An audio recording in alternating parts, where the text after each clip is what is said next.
Geometry, section 2.1, conditional statements and converses. Before I get started on those, I kind of had a thought after I wrote this stuff out. I'd like you to analyze these two sentences and decide if they are the same or different. If the weather is fair, then Mr. G's class will take a mass break. Mr. G's class will take a mass break if the weather is fair. Do those two things say the same thing, or are they different? You should answer that they say the same thing. And for the purposes of really this whole chapter, that has to do with language. This whole chapter is going to be about language. It's going to feel more like an English class than it is a geometry class for the next few lessons. The good news is, if you don't like that, it's only 5 sections long. The whole chapter is only 5 sections long. The key characteristic here is where the word if is located and what follows it. Do you see that the weather is fair follows if here, and the weather is fair follows if there? Okay, so difference in sentence structure, and I have to bring this up because the book will do this, and our quizzes and tests, we could present things this way. It's all about what follows the word if in one of these statements. Now, what are these statements called? Well, this is called a conditional statement. Sometimes just referred to as a conditional, sometimes also referred to as an if-then statement. Okay, if you've done any computer programming, you might know of the if-then, and if one thing, then another. The book word for it in our textbook is conditional statement. And there are then fill in the blanks here: if hypothesis, then conclusion. Okay, so this is the structure of an if-then statement. If something, and it doesn't have to be just one word like hypothesis, but it can be many words, as you saw in the example below. If something, then something else. The first something is hypothesis. The something else is what's known as the conclusion. Notice that if and then are not part of hypothesis and conclusion. It's really 4 parts: if, hypothesis, then, conclusion. Always the word if and always the word then, although if they left the word then out, which they'll do that too, that changes nothing, right? You look at my example again. If the weather is fair, Mr. G's class will take a mass break, right? You can simply eliminate the word then and it's the same thing. But I try to include then when I'm giving you examples, okay? So that's what a conditional statement is. Now, conditional statements can be true or false. To show a conditional is false, you need to find one counter example. We'll look at some examples and we'll talk about counter examples. So here we go. It says identify the hypothesis and the conclusion. And then they give us this: if 2 lines are parallel, then the lines are coplanar. Okay. Now, if I ask this question on the quiz or the test, a lot of times what I'll have you do, just so you don't have to rewrite everything, is say, underline the hypothesis once and underline the conclusion twice. Okay. The hypothesis is what follows if. The conclusion is what follows then.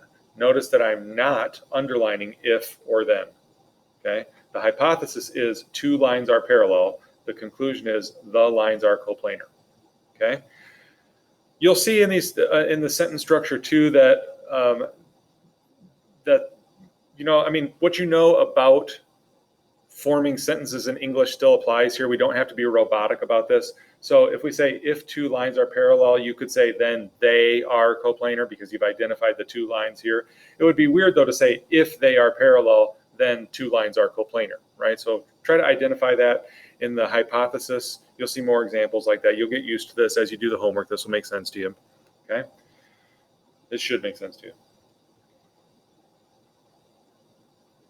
How about this one? Write the statement as a conditional. So here's a definition really. An acute angle measures less than 90 degrees. I guess that's just part of the definition because it has to be more than 0 as well. But a statement that is true in geometry nonetheless, and they want you to turn that into an if-then statement. Let's do that real quick.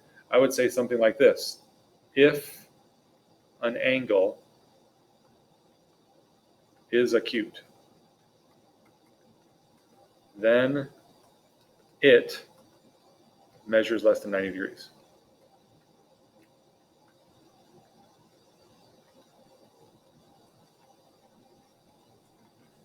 Okay, and again, I've identified the angle first, And then you can just say it in the second part. If an angle is acute, then it. What it? Well, the angle. Then it measures less than 90 degrees. Someone might say if an angle is an acute angle, or if something is an acute angle. Those are less sophisticated, or I don't know, a little inferior, but those would be right as well. That would be fine. And then we talked about a counterexample. Here's an example that asks for one. It says find a counterexample to show that this conditional is false. If x squared is greater than or equal to 0, then x is greater than or equal to 0. Again, x squared, here's a mathy one, but what follows if is called the hypothesis. What follows then is called the conclusion. So the hypothesis is x squared is greater than or equal to 0. The conclusion is x is greater than or equal to 0. Now, I'll tell you what, I can find a whole bunch of examples where this would be true. Just pick a positive number. 2, right? If x equals 2, then 2 squared is 4. 4 is greater than or equal to 0. 2 is greater than or equal to 0. Pick another number. How about 10? If I plug 10 in for x, 10 squared is 100. That's true. 100 is greater than or equal to 0. And 10 is greater than or equal to 0. So what do I need to do but pick a negative number, right? If I pick a negative number, like let x equal negative 2, negative 2 squared, when you plug negative 2 in for x here, that means negative 2 times itself, right? That's a negative times a negative. That would be positive. So this would be 4, right, which is true. But wait a minute, negative 2, when I plug it in here, is not greater than or equal to 0. So the counterexample would be x equals negative 2. Literally, the thing that makes the conditional untrue is the answer to this example, right? That's the counterexample, and you only need to find one. Back on my notes page, we said all you have to do is find one. You don't have to list a whole bunch of counterexamples. You don't have to prove it wrong in every case. If you can find a counterexample, it proves the conditional false.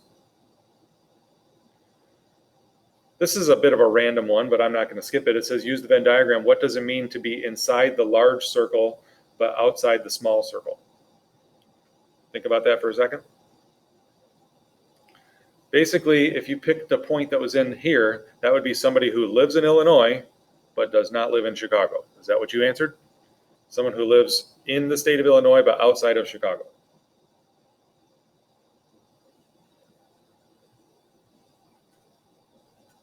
Okay, and then there's something called the converse. The converse of a conditional switches the hypothesis and conclusion. Basically, takes the two parts that I have written here in blue and just flips them around. Now let's use my example that I have down here again, and let's just take this out.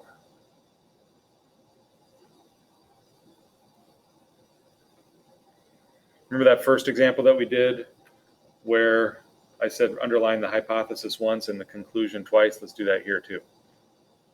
If hypothesis, then conclusion. Basically what I'm going to do is take what's underlined once and put that where Mr. G's class will take the mask off, take what's underlined twice and put that where the weather is fair. So that would be this. If Mr. G's class will take a mask break,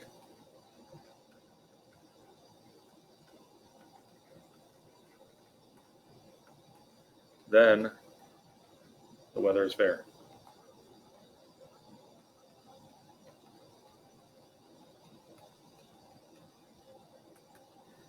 Okay, so we just flipped them around. Now, here's the thing about truth value. They can both be true. They can both be false. One can be true and the other can be false. We really need to be able to read them for what they say and just identify true or false based on logic. Okay. It may be that the hypothesis, that the conditional is true, but its converse is false. It could be that the converse is false, but the conditional is true, or they could both be true. We'll talk about that in an upcoming lesson. They could also both be false. You got to read it and you can tell. Okay, and this wouldn't be a very good example to show you on that. So let's go back to their stuff. Write the converse of the conditional. That would be if x plus 3 equals 12, then x equals 9. That would be the conditional. The converse, pardon me. The conditional was given, this would be the converse. Okay? All I did was I took x equals 9 and x plus 3 equals 12 and flipped it. Now let's talk about truth value. Is this true? If x equals 9, then x plus 3 equals 13. If I know that x equals 9, is this then true? Yes, it is. 9 plus 3 equals 12, right? If x equals 9, and here's x plus 3 equals 12, and I plug 9 in, it makes this true. So this is a true statement. If x, now look at the converse. Is this true? Yes, it is, but it's not true for the same reason. It's true because if x plus 3 equals 12, what you've been taught to do is to subtract 3 from both sides, and you would get x equals 9. So this is true also. So I told you a minute ago that that can happen. They would both be true. This is a situation. This is an incidence of that. Instance of that, I think, is the word I want to use. All right, a couple more.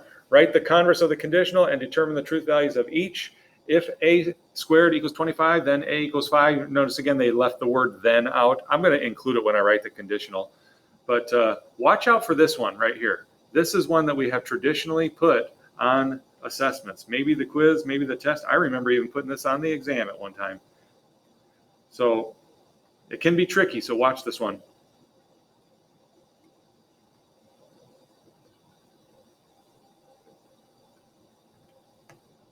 That would be the converse, right? Conditional is given. I flip a squared equals 25 and a equals 5. Now, think about it.